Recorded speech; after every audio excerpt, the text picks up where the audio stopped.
Imisi mikuru ya Noel no kurangiza umwaka ntiyahimbajwe nk'uko vyahora. Bamwe bakavuga ko ubuzima bwazimvye nayo amikoro yabo atigeze yiyongera. Abantu benshi barakenye kandi n'amabeyi yo kuduga kwiyunguruza amabeyi ni maremare gose. Hari ubukene gose. Rero ico dukora ntituronka ico turya. Rero ico dukora rero turonka ico dufungura. Umunsi mukuru twarawuhimbaje ko twari dukomeye ariko hari ubukene burenze gose. Hari abatarose uburyo nka benshi kubera ubwo bukene nyene biturutse ko nka benshi bashoboye kwiyunguruza ngo bashike mu miryango yabo.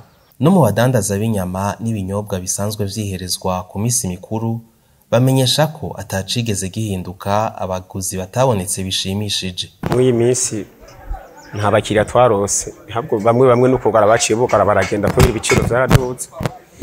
Abantu bahora bihereza akanyama baragabanutse. Muri uno mwaka baraje nubwo batabaye benshi, ariko sinovuga ngo hari ikintu donovo cyo bacarabaye ko bakiriya nahorana.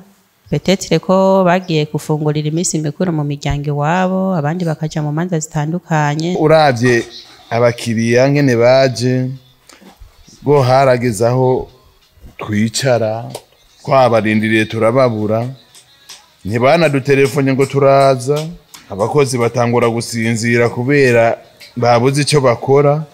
Benshi baza bideplaça n'imiduga yabo bakaza kudushorera. Umva rero amaze kuba ingorane z'igitoro nukuri novuga hanini byavuye kuri iyo mvo. Iyi Noheli na Bonane y'umwaka yatandukanye n'indi misi mikuru. Urabona yabayemwo ubukene bw'igitoro, bamwe ibintu vyagerera duga igiciye bica bituma habo ubukene. Aha benshi hari nabipfuje kuduga burabura agatiki ko kuduga. Unyemikiro cyari ku 1014 mu mwaka uheze 13,500 ubu kigeze mu 18,19. Umva ko vyaduze cyane. Iyo misi mikuru ikaba yashitse asanzwe hari iduka ry'ibiciro ku bidandazwa bitandukanye.